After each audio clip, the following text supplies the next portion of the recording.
Hey, what's up, guys? It's Elias. Just wanted to say hello. I know I've been gone for a month and a half. Had a ton of things going on in July and August, the whole entire month. We had a family in town from the Philippines, my wife's family. Not to mention, we had in August, we had my son went to school, started school, my 4-year-old. So we've been really busy this last couple of months. So not an excuse, especially since this episode is going to be about excuses. And I just wanted to let you guys know I'm not gone. I'm here. I'm going to be recording more videos, be putting more stuff up, including a really cool video later on this week or early next week. But I'm going to try to get it done by this week and talk to you with someone that I think is going to be big on making sure that you don't have any excuses. So with that said, I just wanted, let's talk a little bit about excuses. You know, we all have a ton of excuses on, and when I say excuses, I'll be more specific on what we're going to talk about as far as excuses go. Excuses in BJJ, in Brazilian Jiu-Jitsu, right? A lot of times when we want to get involved with Brazilian Jiu-Jitsu, our mindset is, or we can have fear, like, speaking with Jesus Palominos, which you guys will see the video of. We have a lot of fear, we have a lot of doubts, and maybe we just are out of shape. We have work, we have things coming up that is making it difficult for us to find the time to get that first class in to come check out that local school. And I think, the big thing is we have to, if we can, try to conquer all of those thought processes and those excuses, because Jiu-Jitsu has so much to offer. And I'm going to be a little bit more specific in when I talk about excuses. Adults, no excuses. You guys should get involved with Jiu-Jitsu.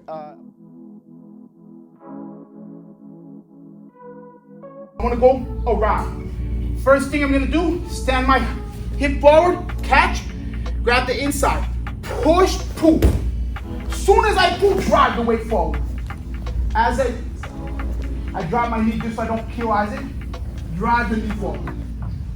Once I get that position, now one hand comes underneath the head, the other hand comes underneath the arm.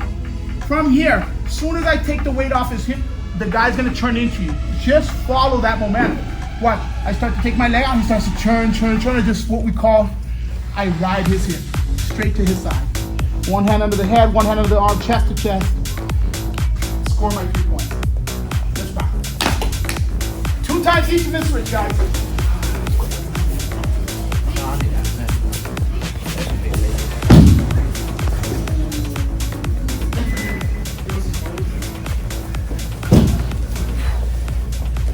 Of course, I'm biased. I believe Jiu-Jitsu is amazing. I trained Jiu-Jitsu for 17 years. But with that said, I'm going to be more specific towards adults and their children. So my son started school this month, and he's 4 years old. He started transitional kindergarten. And it's interesting to me because I've been able to feel things as a parent that I've never felt before. And one of those things is the fear of my son being bullied. The fear of my son not being able to make friends. Is he going to learn like the other kids? Is he going to have all the tools necessary? Did we do a good job in his first 4 years in prepping him to be successful in school? And I'm sure a lot of parents have already either felt this or going to feel this or are going through the same thing I'm going through. And I had never been through it. And so going through it now, it's really interesting. And it just made me think more about how it's so important with all the things you see in the news today to get your kids involved in some type of self-defense, some type of anti-bullying. By the way, let me be clear. It's only been a week and there has not been any bullying, at least not that we know of. It seems like he's following along pretty well. And there's no specific reason why I have to have this fear of him being in school and having these thoughts of, is he going to get bullied and any of that kind of stuff? But I can't help but inside feel that. So it's, to me, I feel like there is no excuse if you're a parent in not getting your kid involved in something. I know there's costs involved. I know there's transportation and timing involved. I know there's so many things. And we can probably name just 5 or 6 talking on this video, and they're all excuses. Really, we need to make sure, like, I think to myself with my son, I need to make sure that I prepare him to be able to, if he were to get bullied in school, be properly prepared. So I think you guys as parents should think the same way. If you disagree or you think that that's not something that you think about, I'd be curious to know. For any of you parents, you can drop it in the comments.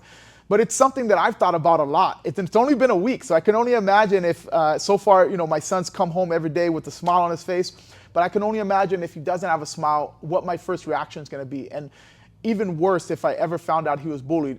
Just to talk about a little story, we went to, talking about how busy we were in July and August, we had family in town. My wife's family was here from the Philippines. So we actually went on a 7-day cruise to Mexico. And on the cruise, they had this babysitting program that they use that you can, when you're on the cruise, drop off your children. And when you dropped off your children, you can be able to, do whatever you wanted to do, whether that would be on excursion on the different places they went to or whatever. And so we were dropping off my son and daughter every day. My daughter's 2.5 years old. My son is 4. And it was interesting because on the last day, we dropped them off 4 days in a row. And this is, again, a 7-day cruise. And on the last day that we dropped him off, he didn't want to go back, or he didn't want to go in the back to go play with the other kids in this daycare kind of thing that are around his age. And we have no evidence of anything. The cruise was amazing. It was a Carnival cruise, the Panorama Carnival cruise. For some of you guys who have seen or have been on it, it's an amazing cruise. No bad things to say, but it was me and my wife. I mean, there was so much speculation going on. And one of the things we thought of was he was so excited the first few days to go into this daycare. Why wasn't he wanting to go in there now? And we thought, immediately, is he being bullied? Was there something that a kid, because there was a bunch of mixture of kids. There was kids, I believe, all the way up until the age of 12. So it was a big mixture of kids. And we thought, did somebody, because he was always happy when he went in and came out. And then when he went in, he didn't want to go in the last day. And that was surprising. My daughter ran in and he didn't want to go in. And we just started like, man.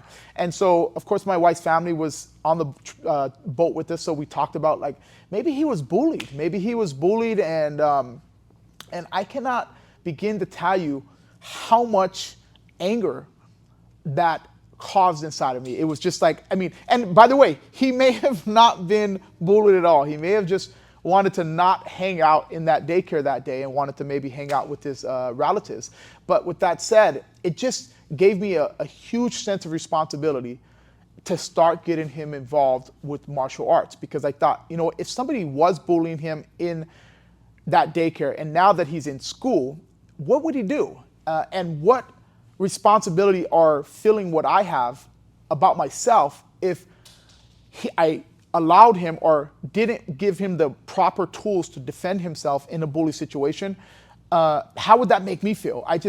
When I put myself in that situation, which I was in on this boat, it was a really bad feeling. And it made me think to myself, I need to take away my excuses. I need to start getting my son involved with martial arts as soon as he's of age to make sure I never have to worry about, I'm not saying there isn't instances where he can potentially still be bullied or, any of those type of things, but at least give him the tools to have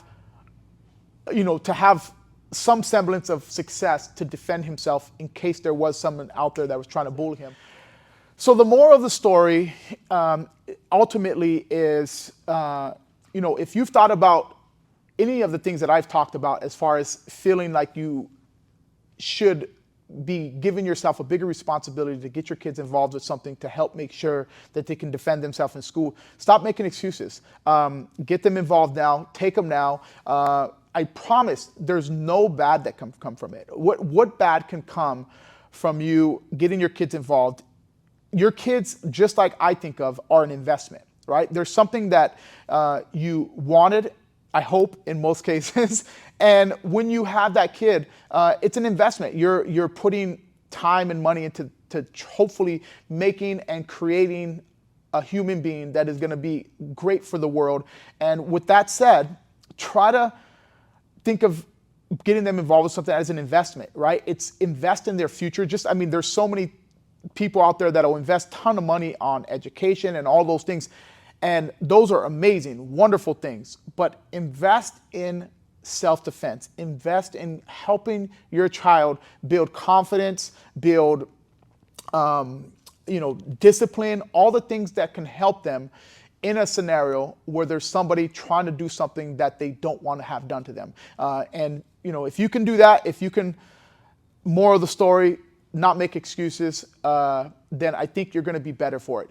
There's no losing. It's only winning in that situation. Trying to bully him. So I just was going to make a short video. It's not going to be a super long video. And I just wanted to tell you guys I'm back. Be looking out for the videos. I'm going to come up with some cool subjects. I'm going to have some cool people I'm going to be interviewing. And I wanted to just kind of throw a short video out there about excuses and making sure that we don't give ourselves any excuses. Get your kids involved. Do what you need to do. And that's it. Subscribe, like, have a great rest of your guys' day.